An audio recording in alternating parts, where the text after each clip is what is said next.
Hey everybody, Brian Shannon here from alphatrends.net. Today is Saturday. It's the 7th of February 2015, and let's take a look at the stocks. For the week, the S&P 500 gained 3%, and that put it basically flat year to date. We closed out last year at 205.44, so we're actually up a penny.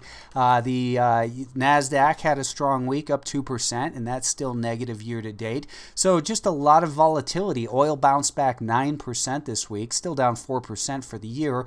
And let's take a look at the numbers. Actually, before we look at the numbers, I want to show you another interesting chart here.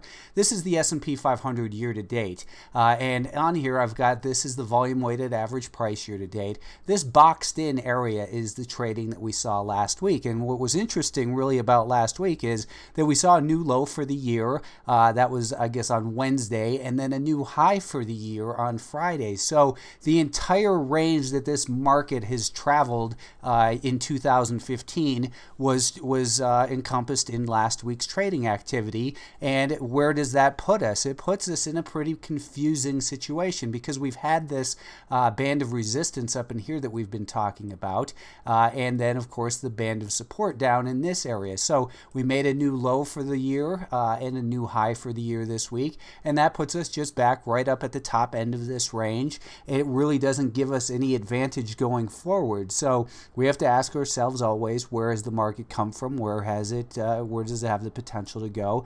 And we're seeing this, I guess you could call it a sawtooth pattern here, where it just goes up and down, back and forth in between the range. We saw it poke above that on Friday and briefly pull back to close negative on Friday. Looking at a 30-minute time frame, here you can see that we've got this market above a 5-day moving average.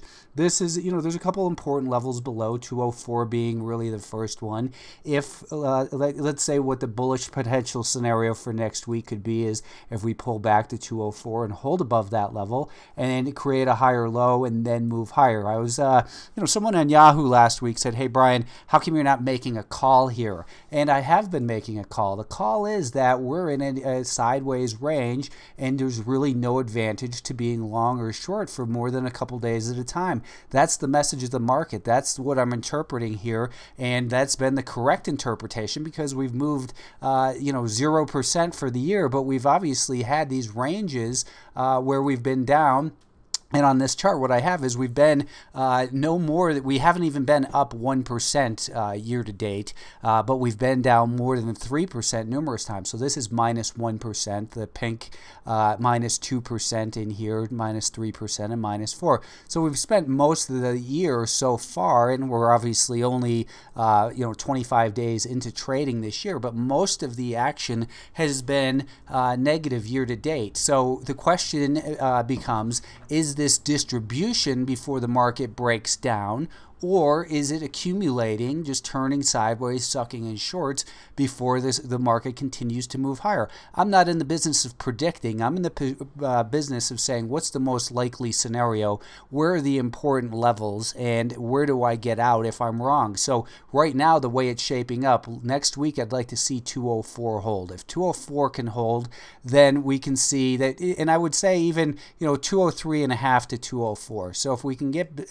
pull back down towards this level and see the market hold in that area, create a higher low, and then perhaps break higher, then perhaps this market continues the phenomenal bull market that we've been involved in. But to predict, hey, it's going to go 10% higher this year or 10% lower this year is absolutely foolish. No one benefits from that except for people who want to pat themselves on the back December 31st and say, I got it right. If you're in the market to trade and make money, which is what I'm involved in, then what you want to do is you want to listen to the message of the market and take out pieces of these shorter term trends. You want to be long during these periods. You want to be short during these periods. You want to be long during these periods. You want to listen to the message of the market. And if the market isn't clear from a larger term time frame that you might be involved in, then the best bet is to move to the sidelines and wait for the dust to settle and for the market to reveal a trend. Otherwise, this is exactly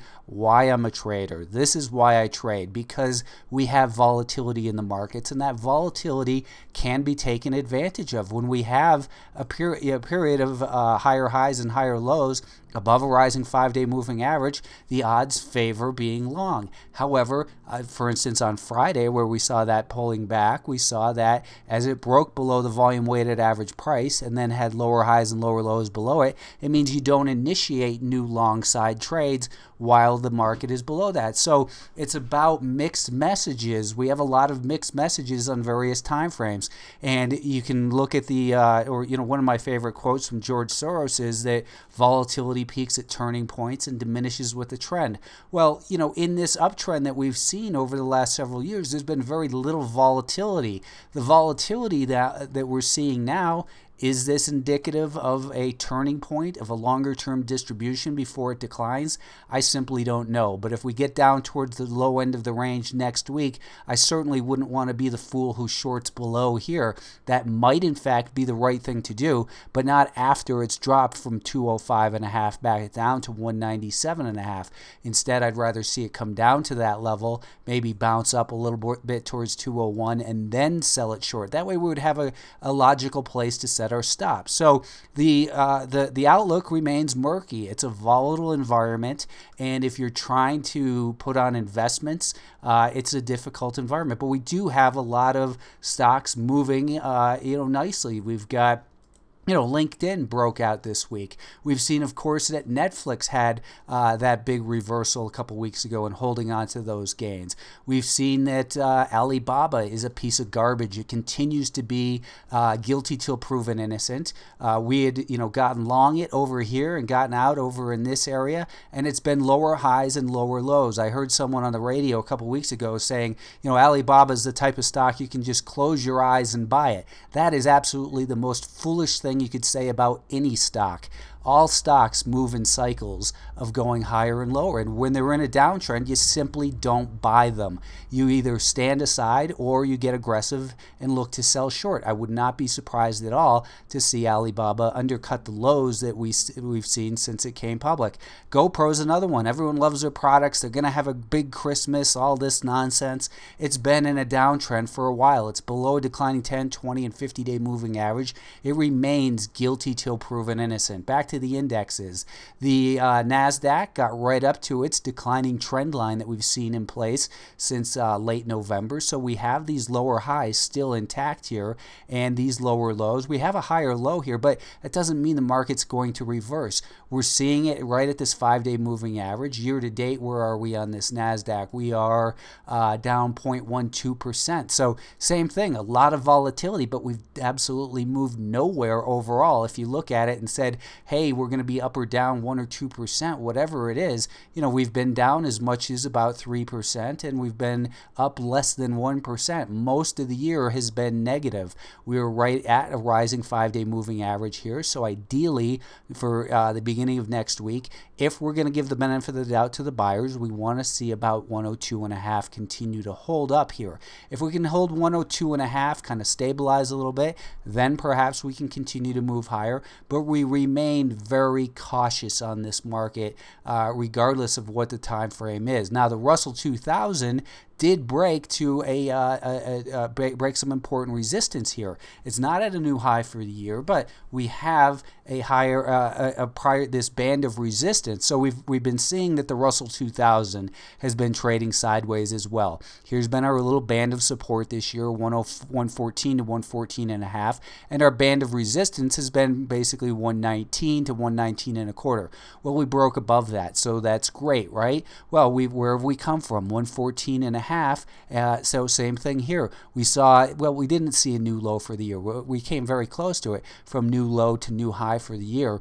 And for the Russell 2000, what we want to see next week, what's going to be very important, is that this prior band of resistance, if this can hold as support and we hold above that rising 5-day moving average, then it puts the Russell 2000 in a position of leadership where it could potentially break out here on the weekly time frame. We've had a nice sideways action. Of course, last year we know we had this bear trap, that from that failed move came this fast move, and now we're doing battle with the resistance from last year.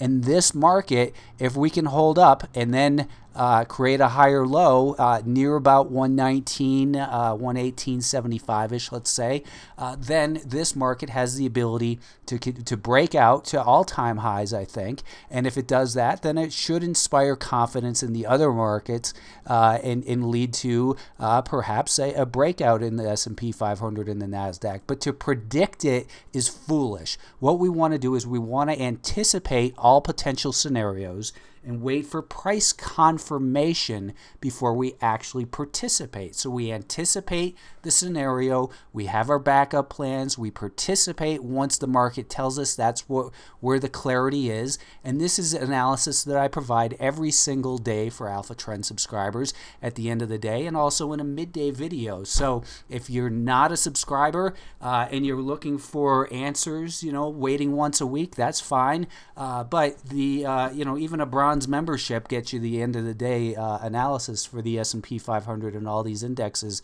that we're talking about.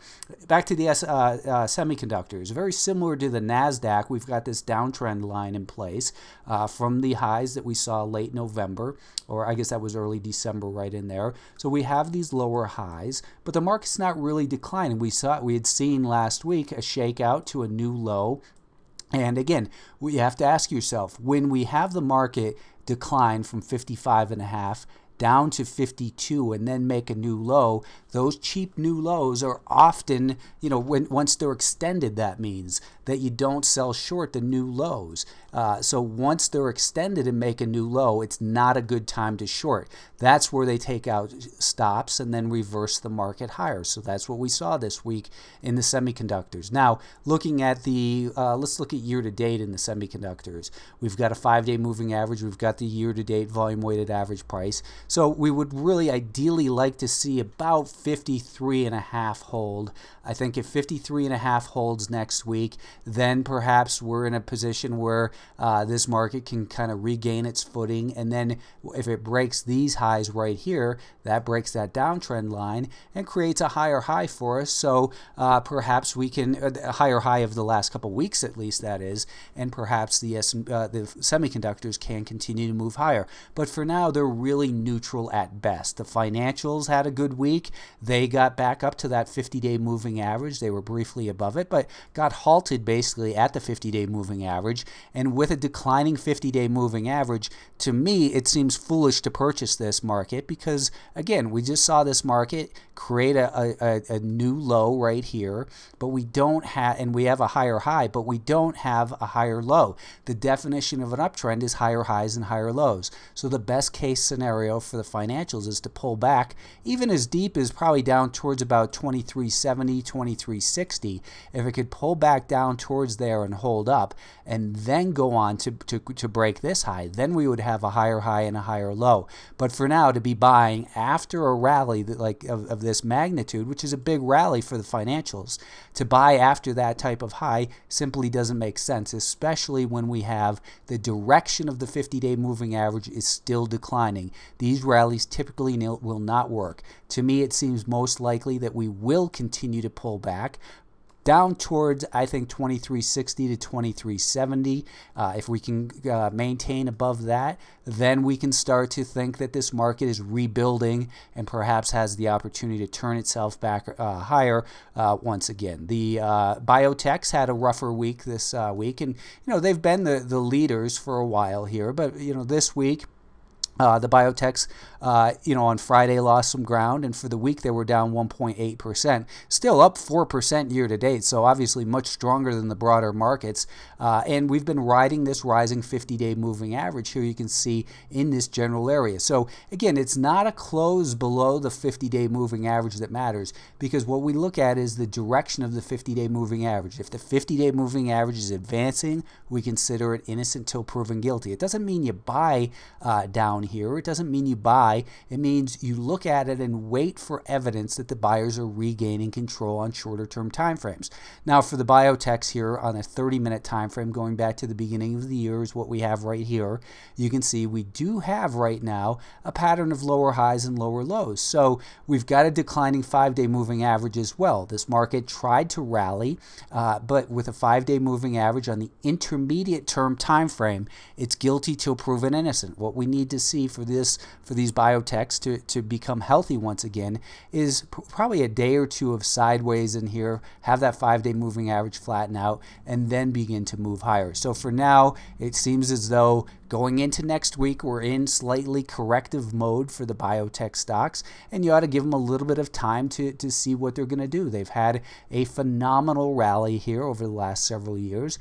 I'm not going to be the one who tries to call a top. That's just foolish. Janet Yellen tried to call a top, several months ago, and I went on Yahoo and said that she was wrong about that. The bonds had a pretty deep pullback this year. So the TLT is a 20-year bond, and you can see they're down 5% for the month and for obviously the week, but year to date they're still up 4%. So still obviously in a bull market for bonds. You can't look at this and say that there's anything bearish about it other than the fact that we've had maybe this parabolic move higher and now we're beginning to pull back. So perhaps the easy times for bonds are something that are over, but a deeper pullback I would think would most likely find support in this general area. I'm not going to be the fool who says resistance becomes support. Resistance tends to act as support,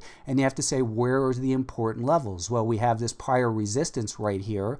So resistance tends to act as support. We also have the rising 50-day moving average where we often see buyers congregate.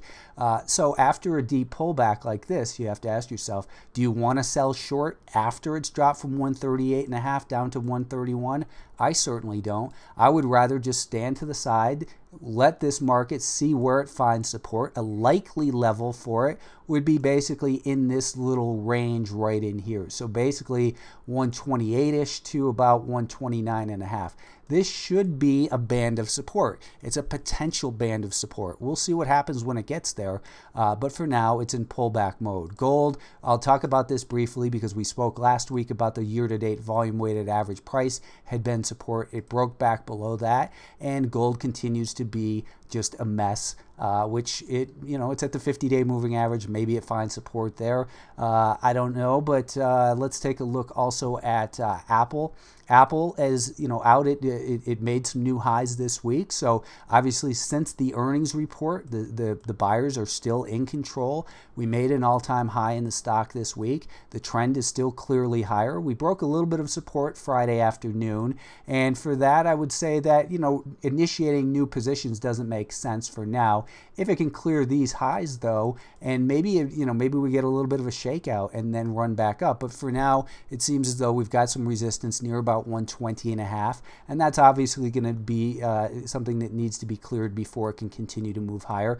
The volume weighted average price since the earnings, I'm going to draw, I'll show you here, I've got this VWAP line tool, and if I just draw it straight across from there, you can see it changes. So 118.28 is the volume weighted average price since the earnings report. Let's see if that finds significance. Maybe there's some support there this week. We'll see, but I certainly wouldn't suggest being a buyer there. I don't want to buy on weakness. I want to stand aside and wait for the dust to settle and then see where the buyers, in fact, come back in and gain control. That'll do it for now. I will be updating maybe mid next week or so, and I'll talk to you then. Have a good weekend.